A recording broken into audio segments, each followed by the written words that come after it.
네, 길부장의 파워블로그 이어가겠습니다. 오늘도 우리투자증권 강남대로지점 길계선 부장과 시장에 필요한 전략들 함께 분석하겠습니다. 안녕하세요. 안녕하십니까. 네, 먼저 어제 국내 주식시장 이야기부터 좀 나눠보도록 하겠습니다. 새해 첫날이었는데 소폭 상승했다라고 생각하면 좀 아쉽겠지만 해외 증시 대비해서는 견조했다라고도 볼 수 있을 것 같거든요. 1월 주식시장 어떻게 점쳐볼 수 있을까요? 개인적으로는 그 증시의 방향성이 아직 뚜렷하게 정해진 것은 없다고 보고 있습니다. 하지만 지금 관망 심리가 굉장히 이렇게 크게 비중 있게 움직이고 있는 시장이기 때문에 시장의 방향성이 정리되기 전까지는 트레이딩 여건은 가능은 하겠지만 그 이후의 증시에 대해서는 상단은 아직은 막혀 있고 하단이 열려 있기 때문에 아직까지는 지금 투신 중심으로 해서 프로그램 매도가 나오는 것을 방어하고 있는 그 정도밖에 안 되는 장이기 때문에 이렇게 낙관적이라고 볼 수는 없을 것 같고요. 하지만 트레이딩 여건은 살아있기 때문에 종목별, 중소형 종목별로 해서 개인별로 수익률을 채우기 위한 그러한 모습들은 충분히 가능하다. 따라서 지금 최근에 나오고 있는 증시 흐름 자체는 1월 중순 정도가 돼봐야 방향성이 잡히겠다라고 판단이 됩니다. 네, 방향성 여전히 탐색하는 구간이다. 잠시 프로그램 얘기를 해주셨는데 배당락일 이후에 프로그램 매물이 지속적으로 출회가 되고 있거든요. 추가 매도 물량 저희가 어느 정도 열어둬야겠습니까? 약 한 2조에서 3조가량 물량, 굉장히 많은 범위의 물량이 대기 중이다라고 판단하셔야 될 것 같고요. 이 물량을 소화하는 데는 거의 한 달 정도가 소화되지 않을까 이렇게 판단을 하고 있습니다. 네. 그래서 사실 수급적으로도 넉넉치만은 않은 상황입니다. 대외 변수들 보다 꼼꼼하게 체크를 해봐야 할 것 같은데 자 그렇다면 저희가 현 시점에서 주목해 볼 만한 이슈 무엇이 있는지 좀 살펴보도록 하겠습니다. 파워블로그 주제 먼저 알아볼까요? 오늘은 그 글로벌 제조업 동향에 대해서 알아보도록 하겠습니다. 네, 제조업 동향에 대해서 언급해 주셨습니다. 주말 사이에 나왔던 게 중국 제조업 지수 괜찮았고 지금 밤사이 유럽 증시가 크게 올랐던 부분을 살펴본다면 유럽 쪽 이 제조업 PMI가 생각보다 잘 나왔다라는 건데 저는 사실 좀 의문이 들더라고요. 여전히 50을 밑돌던데 이게 정말 괜찮은 겁니까? 잘 보셔야 될 게 이제 전일 유럽 증시 상승도 PMI 지수 상승이 이제 11월 대비해서 12월에 늘었다는 점인데요. 실제적으로 46.4에서 46.9로 올랐습니다. 그러면 0.5포인트 정도 올랐다는 것인데요. 중요한 것은 이 지수 자체가 지금 5개월 연속해서 계속 50 이하를 밑돌고 있다는 것이 중요한 포인트고요. 네. 그리고 지금 중국이나 미국의 PMI 지수 같은 경우에 상승세를 보여주고 있습니다. 하지만 중요한 것은 50이라 그래서 그 지수 자체가 증시 자체나 경제 자체를 회복 기조로 완전히 돌릴 수 있는 그런 정도 수준은 아니다라고 보셔야 될 것 같고요. 적어도 PMI 지수가 60 이상을 넘어가야만이 지금 어려운 경제 환경을 돌파할 수 있는 중요한 지수를 넘어갈 수 있는 구간이다라고 생각하시면 될 것 같고 지금 유로존의 각국 국가별로 PMI 지수를 좀 보실 필요가 있겠는데요. 지금 이태리 같은 경우에 이전 데이터가 한 44 정도였는데 이번에 44.3 정도로 호전될 것으로 전망을 하고 있습니다. 그리고 프랑스 같은 경우에도 47.3에서 48.8 정도가 예상이 되고 있고요. 독일 같은 경우에 47.9에서 48.4 그리고 그리스의 경우에도 40.9에서 42포인트 정도까지 대체적으로는 이전 데이터보다는 이번에 발표될 수치들이 상당히 양호하게 지금 나올 전망입니다. 하지만 중요한 것은 유로존의 전체적인 PMI 지수 데이터 전체가 50 이하를 밑돌고 있다는 것이고 이에 대한 연속성들이 5개월 연속해서 계속 50 이하를 밑돌고 있기 때문에 지금 PMI 지수를 가지고는 어떤 제조업 경기 동향이 회복되고 있다라고 얘기하는 게 아직은 시기상조이다고 판단하시면 될 것 같고요. 준비된 자료가 있는데요. 유로존의 PMI 지수와 산업생산 그래프를 한꺼번에 모아놓은 차트입니다.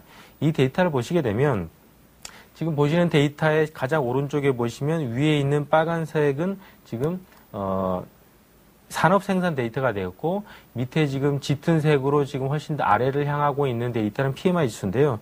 PMI 지수가 아직은 40권대에서 약간 상승 흐름을 보여주고 있지만 지금 산업 생산 자체가 아직은 빨간색 데이터가 지금 하향 추세를 보이고 있다는 것, 즉 PMI 지수가 50 이하권에서 5개월 연속 하향세를 보이고 있고 지금 산업 생산도 위에서 하향 추세를 보이고 있다는 것은 나중에 발표될 산업 생산 데이터 자체도 PMI 지수 영향을 받기 때문에 추가적으로 데이터가 그리 녹록치 않게 나올 것이다라는 전망입니다. 그렇다고 보면 앞으로 발표될 제조업 관련 지수들 전체적으로 유로존에서는 그다지 썩 좋지 않은 데이터가 나올 것으로 전망이 되기 때문에 지금 전일자의 유럽 증시가 PMI 지수 데이터가 11월 달 대비해서 12월 달에 조금 나아졌다는 것 자체 가지고 증시가 상승했다는 그런 의미보다는 연초 증시의 어떤 출발선상의 의미에서 또 수급적으로 어떤 그 유지됐던 부분이 있었기 때문에 상승했다고 보시면 될 것 같고요.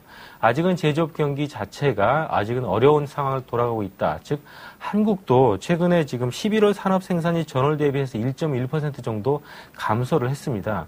이런 것을 봐도 어떤 유로존의 상황 그리고 선진 증시, 선진 경제의 상황이 이머징 마켓까지도 영향을 미치면서 제조업 경기 동향은 그렇게 녹록지 않다는 것을 이해하셔야 될 것 같고요. 앞으로도 4, 4분기 어닝 시즌에 대한 실적 발표가 나오게 될 경우에도 일부 IT 업종을 제외하고는 대체적으로는 제조업 경기 동향이 그리 썩 밝지는 않다라고 전망을 하셔야 될 것 같습니다. 네, 오늘 밤에도 미국 ISM 제조업 지수 발표를 앞두고 있습니다. 상당히 중요한 지표가 될 텐데 시장에서는 이 부분에 대한 기대감이 꽤 크거든요. 하지만 길 부장님 말씀을 들어보면 여전히 확실한 개선세를 확인하기에는 이르다라는 관점이실 것 같은데 어떻게 전망하십니까? 이번에 ISM 제조업 지수도 이전 데이터 대비해서는 조금은 그 호조세를 보일 것으로 예상을 하고 있습니다. 기존 추세 자체가 그렇게 형성이 되어 왔었고요. 특히나 이제 유로존의 그 PMI나 ISM 같은 그런 그 산업 생산 데이터 자체가 상당히 약세를 보이고 있지만 미국과의 상당히 큰 괴리를 보여주고 있거든요. 괴리를 보여주고 있는 것 자체를 봤을 때는 분명히 어느 한쪽의 영향이 지금 좋은 쪽의 영향을 삭감시킬 영향이 굉장히 크고 미국 쪽의 데이터 자체도 이전 데이터 대비해서 조금 낮은 정도지 전체적인 추세 자체를 완전히 거스를 정도로 획기적인 그 양호한 추세를 보이는 것은 아니다라는 측면에서 볼 때는 최근에 그 트레이딩 정도의 그 추세 자체는 유지시킬 수 있겠지만 증시 자체를 그 닫혀 있는 상단을 완전히 뚫기에는 아직은 좀 역부족이다 이렇게 판단을 해야 될 것 같습니다. 네. 계속해서 말씀을 들어보면 이전보다는 좋아지고 있다라는 것을 강조하시거든요. 그만큼 눈높이가 좀 많이 낮춰져 있는 거고요. 질적인 개선을 확인하기까지에는 조금 더 시간이 필요하다라는 관점입니다. 앞서서 좀 트레이딩에 유효한 모멘텀이 될 것이다라는 말씀을 주셨는데요. 오늘 국내 주식시장에는 이러한 재료들이 어떤 영향을 미치게 될까요? 적어도 최근 증시에서 IT 업종이라든지 물론 이제 테마 쪽에서는 바이오 업종이나 이런 부분들이 지금 상당히 강세를 보이고 있습니다. 하지만 바이오 업종이 제조업 동향을 대표할 수는 없는 것이고요.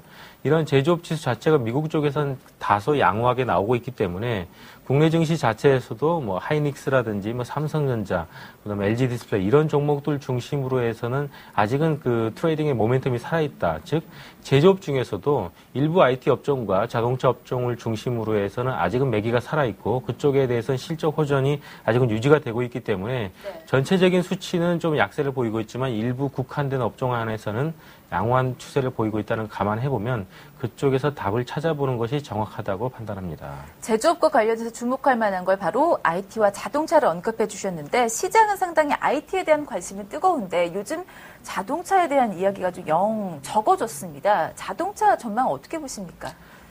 1, 4분기까지에는 적어도 시장 유지될 것 같고요. 자동차 업종이 2012년도 전체적으로는 굉장히 호황세를 보이겠다라는 전망은 아직은 조금 시기상조인 것 같고요. 1, 4분기 내에서 자동차 업종이 IT 업종을 어떤 커버리지 할 수 있는 상승세를 보여주지 못한다 그러면 좀 비중을 축소해야 되겠지만 아직은 1, 4분기 동안 지켜볼 시간적인 여력은 남아있다고 판단하시면 될 것 같고요. 지금 트레이딩 자체는 IT 업종에 국한해서 하는 매매가 오히려 좀 더 바람직할 것으로 전망하고 있습니다. 네. 그렇다면 IT 업종 내에 필요한 전략들 한번 체크해 보면 좋을 것 같은데 앞서서 실적도 얘기해 주셨고요. 실적 여러 가지들을 고려했을 때 지금 IT 가운데 가장 선호할 만한 종목들은 어떤 군이 되겠습니까? 대표적으로 스마트폰 관련 업종이 되겠죠. 그 삼성전자의 모멘텀, 즉 삼성전자가 만약 이번 1, 4분기 국내 증시에서 어떤 무너진다 그러면 증시 자체도 붕괴될 가능성이 굉장히 높습니다. 하지만 삼성전자에 걸고 있는 기대감이 굉장히 높고요. 또 그 삼성전자가 주도하고 있는 이 스마트 관련 태블릿 PC라든지 이런 쪽에서의 모멘텀과 실적 모멘텀이 상당히 크기 때문에 지금 글로벌하게도 지금 삼성전자의 그 움직임에 예의주시를 하고 있고요. 실제로도 삼성은 지금 애플의 어떤 그 시장에서의 마켓 쉐어를 잡아먹기 위한 상당히 강력한 마케팅 드라이빙 정책을 펼치고 있고 광고 자체도 상당히 애플을 겨냥한 그런 광고들이 상당히 강력하게 유지가 되고 있습니다. 따라서 지금은 적어도 삼성전자의 수혜를 갖고 있는 업종에 대한 모멘텀이라든지 그리고 한 가지 추가적으로 IT 업종 외를 아마 물어보신다 그러면 제 개인적으로는 2012년도에 그 음식료 관련해서 인플레이션 그 효과가 상당히 좀 크게 영향을 미칠 수 있기 때문에 뭐 대상과 같은 종목도 아마 제가 양념으로 아마 지금 추천을 좀 드리고 싶고요. 네. 그래서 지금은 시장의 키포인트는 IT 업종이 중심이 돼야 되겠고 삼성전자를 중심으로 해서 하이닉스, LG 디스플레이, 그다음에 뭐 LMS라든지 뭐 SFA 이런 기타 종목들까지도 충분히 아울러서 1, 4분기까지는 트레이딩은 가능할 것이다. 특히 1월 중순까지는 모멘텀이 유지될 것이다라는 관점에서는 매매를 좀 적극적으로 권장드리고 싶습니다. 네, 오늘 굉장히 유익한 시간이었습니다. 저희 길계선 부장과 함께 제조업 지표와 관련된 전략들 함께 체크해봤습니다. 수고 많으셨습니다. 고맙습니다.